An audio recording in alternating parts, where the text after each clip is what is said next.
Students, कैसे हैं आप सब? उम्मीद है आप सब खैरियत से होंगे। Welcome to my YouTube channel the hope 786। Please subscribe the channel and click the bell icon so that you can watch my next video. जी स्टूडेंट्स, आज के लेक्चर के साथ शेख मुजाफर एडवोकेट हाजिर है। आज स्टूडेंट्स बी इंग्लिश पार्ट 1 की जो पॉम्स की सीरीज है, आज हमारे पास पॉम नंबर 22 है जिसका नाम है स्नेक और जिसको लिखा है D.H. लॉरेंस ने। ये एक रोमांटिक एज के बड़े खूबसूरत नॉवलिस्ट थे D.H. Lawrence, and he was born in 1885 and died in 1930. 1930 में इनकी डेथ हो गई। He was a prolific writer. यहाँ पे मैं लिख देता हूँ, he was a prolific writer. बड़ा खूबसूरत राइटर थे, बड़े prolific थे, ठीक है। He was jack of all trades. Snake जो इसने पॉइंट लिखी स्टूडेंट्स, वो अबाउट विजडम एंड इंट्यूशन। इसका जो कंपैरिजन बड़ा खूबसूरत सा किया है विजडम एंड इंटेंशन का, इंट्यूशन का। इंट्यूशन क्या होता है और विजडम क्या होता है स्टूडेंट? पहले तो मैं आपको ये गाइड करता हूँ, समझाता हूँ। विजडम बेसिकली स्टूडेंट्स होता है कि हमारी अकल कहती है कि फॉर एग्जांपल एक स्नेक या कोई जहरीली चीज आई है हमारे पास, हमारे नजदीक, हमारा विजडम ये कहता है, हमारी अकल ये कहती है कि इसको मार दिया जाए क्योंकि ये हमें नुकसान पहुंचाएगी। इसके नुकसान पहुंचाने से पहले हम इसको मारते हैं। हमारा जो वजदान है, हमारा इंट्यूशन है, वो ये कहता है कि नहीं, ये अल्लाह की बनाई हुई एक मखलूक है, जानदार है, इसको नहीं मारना चाहिए, तो ये खूबसूरत है। तो हमारा जो D.H. लॉरेंस राइटर है, पोइट है, he was too much fascinated by brown snake, black snake. उस स्नेक के साथ बड़ा फैसिनेट होता है कि ये तो मेरे घर में मेहमान बन के आया और मेरा इंट्यूशन ये कहता है मैं इसको कुछ ना कहूँ। जुलाई का महीना था, इटली में बड़ी गर्मी थी और वाटर ट्रो पे, इसके वाटर ट्रो पे ये पानी पीने के लिए आया, ठीक। और वहाँ पे ये जो गेस्ट के तौर पे आया और ये होस्ट के तौर पे उसका वेट कर रहा है कि जब वो पानी पीने से फारिग हो और मैं जो है इसके बाद अपना पानी पी लूँ। आइए पॉइंट का आगाज करते हैं। इसके टोटल जो स्ट्रेंथ हैं स्टूडेंट्स वो देखते हैं कितने हैं और इस पॉइंट का आगाज करते हैं। Point number 22, snake, line number 1, पहला स्ट्रेंथ है इसका। A snake came to my water trough. एक स्नेक जो है वो मेरे वाटर ट्रो पे आता है। ऑन अ हॉट डे, एक गर्म दिन, and in my pyjamas for the heat. मैंने पजामा पहना हुआ था, ओढ़ा हुआ था क्योंकि गर्मी बहुत ज्यादा थी। टू ड्रिंक देयर, मैं भी पानी पीने के लिए वहां पे रुक गया। दूसरी स्ट्रेंथ है line number 4। In the deep strange scented shade of the great dark carob tree. कहता है कि पानी का जो नाम था, जो टब था, वो यानी पानी जो पत्थर का, स्याह पत्थर का बना हुआ था, कैरब, वो गहरी अनोखी सी खुशबू वाले साए के नीचे वाक़या था। I came down the steps with my teacher. मैंने नीचे कदम रखा टीचर जो गड़ा था उसके पास, and must stand and wait. खड़ा हुआ, वेट करता रहा और मुझे जरूर वेट करना चाहिए था। For there he was at the trough before me, क्योंकि वो यानी सांप मेरे वहां पहुंचने से पहले ही वहां पे मौजूद था, ठीक है जी। Line number 8 student, stanza number 3 वो देखते हैं। He reach down from a fissure in the earth wall. Student, fissure in the earth wall in the gloom. कहता है कि यानी सांप एक तरीक बल से सुराख में से जो एक मिट्टी की बनी हुई दीवार में था से नीचे उतरा। And trade his yellow brown slackness of delight. Slackness of delight यानी उसकी जो जुबान थी उसने बड़ी खूबसूरत सॉफ्ट सी बाई निकाली इस तरह से। Down over the edge of the stone trough and rested his throat on the stone bottom. कहता है कि वो आहिस्ता आहिस्ता बड़े नर्म नाजुक पेट पर आहिस्ता आहिस्ता चलकर पानी के टप के पत्थर के करीब पहुंचा। उसने फिर अपना हल्का सा पैंदे पे उस पिचर के ऊपर रखा। And where the water had dripped from the tap in a small clearness. फिर उस जगह से जहां नाली टूटी से पानी गिरता था उसने पानी चूसना शुरू किया। He sipped with his straight mouth, और उसने पानी अपना मुंह सीधा करके चूसना शुरू किया। Softly drank through his straight gums into his slack long body silently.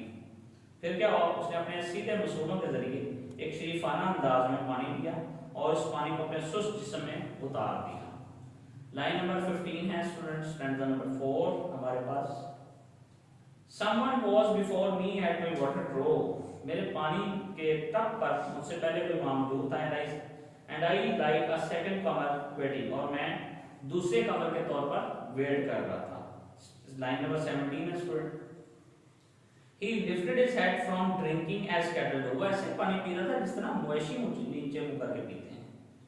And looked at me vaguely और मेरी तरफ बड़े मुबहम अंदाज में देख रहा था.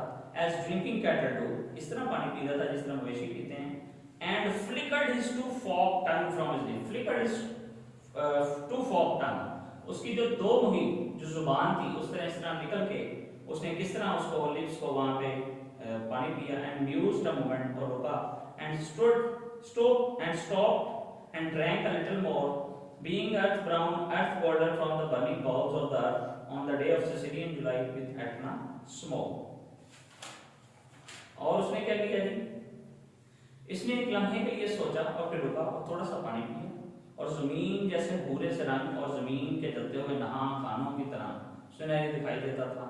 ये Sicily basically Etna Sicily Italy का एक शहर है. जुलाई का महीना था, बहुत गर्म दिन था और एटना शहर गर्मी और हरारत से चल रहा था. लाइन नंबर 23 है student. That is very important. चूंकि यहाँ पे ये लाइन इसलिए इंपॉर्टेंट है स्टूडेंट, इसमें इसकी जो यहाँ पे मैं लिखता हूँ वॉइस ऑफ हिज एजुकेशन. उसकी जो एजुकेशन है उसकी आवाज है कि इसको जो है मार दो, क्योंकि ये जो है जहरीली चीज है. वेरी इंपॉर्टेंट है पेपर पर्सपेक्टिव के हवाले से. The voice of my education said to me. The voice of education said to me, मेरी जो वॉइस है वो मुझे कह रही है he must be killed, इसको मार दो. For in Sicily the black snakes are innocent. वो कहता है कि black snakes जो होते हैं बड़े मासूम होते हैं. The gold are venomous, लेकिन जो गोल्डन कलर के होते हैं बड़े जहरीले होते हैं.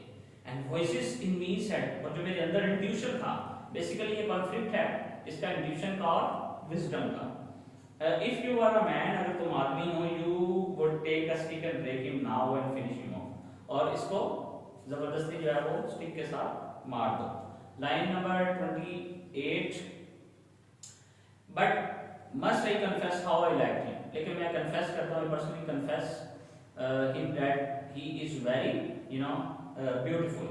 हाउ ग्लैड आई वाज, मैं कितना खुश था. He had come like a guest in quiet, खामोशी से आया. To drink at my water trough, मेरे वाटर ट्रो पे पानी पीने के लिए. लाइन नंबर 30 है स्टूडेंट. लाइन नंबर 30 देखते हैं उसके बाद. एंड डिपार्ट, और चला गया. पीसफुल, खामोशी से, सुकून से, अमन से. पैसिफाइड एंड थैंकलेस, बगैर शुक्रिया अदा किए. Into the burning bowls of this earth, उस बर्निंग बाउल्स ऑफ दिस, इस जमीन के नीचे जहां पे आग की तरह जल रहा है. वाज इट कॉर्डियस, क्या ये एक बुज़दिलाना रवैया था. That I dared not to kill him, कि मैंने हिम्मत नहीं जताई उसको मारने की. वाज इट परवर्सिटी, क्या ये एक जिद थी, हठधर्मी थी. That I long to talk to him, कि मुझसे बात ना कर सका. व्हाट वाज इट ह्यूमैनिटी, क्या मेरी आरज़ी थी. To feel so honoured. Rhetorical questions हैं स्टूडेंट इस स्टैंजा के अंदर सारे. वो अपने आप से सवाल पूछ रहा है. If I felt so honoured, मुझे ऑनर्ड फील करनी चाहिए. स्टूडेंट्स लाइन नंबर 36 है. Snake poem is very long poem by D.H.. Lawrence. ये बीए की इंग्लिश की जो पोएम्स हैं उनमें सबसे लॉन्ग पोएम है, जिसको डी.एच. लॉरेंस ने बड़ा खूबसूरती से लिखा है. और स्नेक के साथ जो उसकी वहाँ पे सारी जो खूबसूरती उसको बयान किया है लफ्ज़ों में. एंड येट दोज वॉइसेस, और उन आवाज़ों के बारे में. यू वर नॉट अफ्रेड, तुम्हें खौफज़दा नहीं होना चाहिए. यू वुड किल हिम, तुम्हें उन्हें मार देना चाहिए. यानी कहता है तुम्हें अपनी इंट्यूशन की आवाज़ सुनना नहीं चाहिए था, उसको मार देना चाहिए था. लाइन नंबर 38 है student. And truly I was afraid, और मैं कहता कन्फेस करता हूँ, मानता हूँ कि मैं खौफज़दा था. आई वाज मोस्ट अफ्रेड, बहुत ज़्यादा खौफज़दा था. But even so honoured still more, लेकिन कहता है कि मैं इज्जत महसूस कर रहा था. That he should seek my hospitality, कि वो मेरा मेहमान बना. From out the dark door of the secret earth, इस जमीन के बाहर निकल के इस सीक्रेट अर्थ पर मेरा मेहमान बना. Line number 42 student. He drank enough, उसने बहुत ज्यादा पानी पिया. ही लिफ्टेड हिज हेड, उसने अपना सर नीचे किया. ड्रीमली, इस तरह ख्वाबाना जरिए से. As one who has drunken, ऐसे जैसे कोई पानी पी रहा है. and flickered his tongue like a fork knife on the air. हवा में उसने अपनी दो कोई जो जुबान थी वो लहराई, and slowly turned his head, और आहिस्ता से उसने अपना सर जो है वो लगाया, and slowly, very slowly, as if thrice in a dream, जब हम 3 दफा ख्वाब में ऐसा करते हैं, proceeded आगे बढ़ते हैं, to draw a slow line curving round and climb again the broken bank of my fall face. और इरादतन इस तरीके में जा रहा था, आहिस्ता आहिस्ता अपने आप को पीछे से खींच रहा था, जो अपनी पुष्प को वापस लौटा देता था, तो उन पर एक गलबे ने जोर दे दिया। लाइन नंबर 51 स्टूडेंट देखते हैं। And as he put his head into that dreadful hole, और कहते जब सांप ने अपना सर उस खौफनाक सुराख में दाखिल कर दिया, and as he slowly drew up, snake easing his shoulder, और अपने आप को आहिस्ता ऊपर खींचा और अपने कंधे को सकेड़ते हुए आगे पेशकदमी शुरू कर दी, and entered farther, आहिस्ता से दाखिल हुआ, a sort of horror, a sort of protest against his withdrawing into the dark black hole, और अपने कंधे को सकेड़ते हुए आगे पेशकदमी करते हुए चला गया। तो मैंने खौफ महसूस किया, जो कि उसके खौफनाक बल में वापस जाने के खिलाफ एक एहतजाज की किस्म थी। Deliberately going into the blackness and slowly drawing himself after, वो रातन इस तरीके में वापस जा रहा था और आहिस्ता आहिस्ता अपने आप को पीछे खींच रहा था। Our came me, now his back was turned, जब अपनी पुष्प को वापस लौटा देता था तो दोबारा उसने एक जज्बे में गलबा पा लिया। 56 line number, I looked round, I put down my pitcher, मैंने इरादतन देखा, अपना मटका नीचे रखा, I picked up a clumsy log, एक खुरदरा सा लकड़ी का एक टुकड़ा ऊपर उठाया, and threw it at the water trough with a clatter, और इसे खींचकर पानी की नान पर दे मारा, जिससे एक शोर की आवाज पैदा हुई। लाइन नंबर 53 है, 59 है student. I think it did not hit him, मैंने सोचा कि मुझे हिट नहीं करेगा, but suddenly अचानक the part of him that was left behind, जो मेरे पीछे था, convulsed in undignified haste, convulsed in undignified haste। फिर उसने क्या किया, उसने एक बेवकार से बोंडे से अंदाज में बड़ी उजरत से हरकत दी और आसमानी बिजली की तरह लपका और स्याह सुराख के अंदर चला गया। अच्छा, with withered like lightning and was gone into the black hole, the earth's lip fissure in the wall front, at which in the intense still noon I stared with fascination। मैं वहां पे खड़ा बड़ी फैसिनेट होके देख रहा था। क्या कहता है कि उस दीवार के माथे पर था और मिट्टी की बनाई हुई दीवार में एक दरार शगाफ की माने दिखाई देता था, और मैं उसे बहुत गर्म और खामोश दोपहर के वक्त गहरी दिलचस्पी से मतवातर देखते ही जा रहा था। लाइन नंबर 64 है student. And immediately I regretted it, और फौरी तौर पे मुझे ये रिग्रेट हुआ, मुझे ये गम महसूस हुआ। आई थॉट हाउ पाल्ट्री यानी morally, how vulgar, what a mean act. कहते मैंने सोचा कि मेरा अमल बहुत ही गैर महज़ब और अखलाकी तौर पर घटिया था।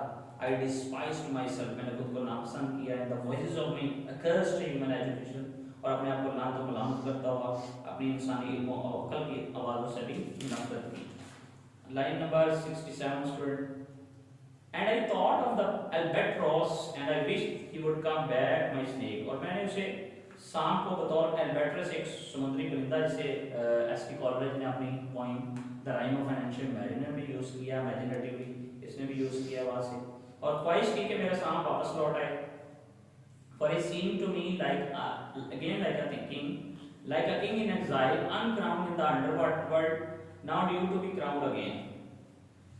क्योंकि वो मुझे दोबारा एक बादशाह के मैंने दिखाई दिया, एक ऐसे बादशाह की तरह जो जलावतनी में हो और ज़ेर ज़मीन दुनिया में एक बेताज बादशाह हो और इसकी दोबारा ताजपोशी की जाने वाली हो।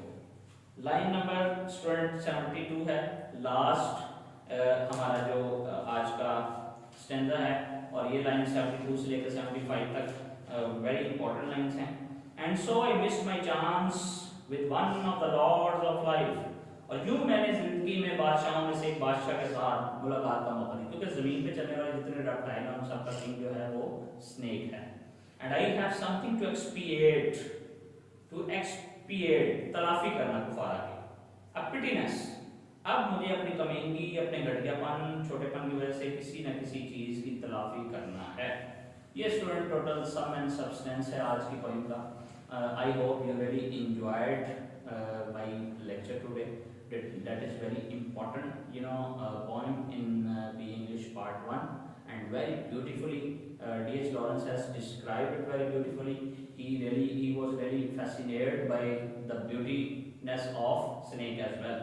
If you have any question at the end of my lecture, so please come in the comment box. I will be answered there. Thank you very much, students.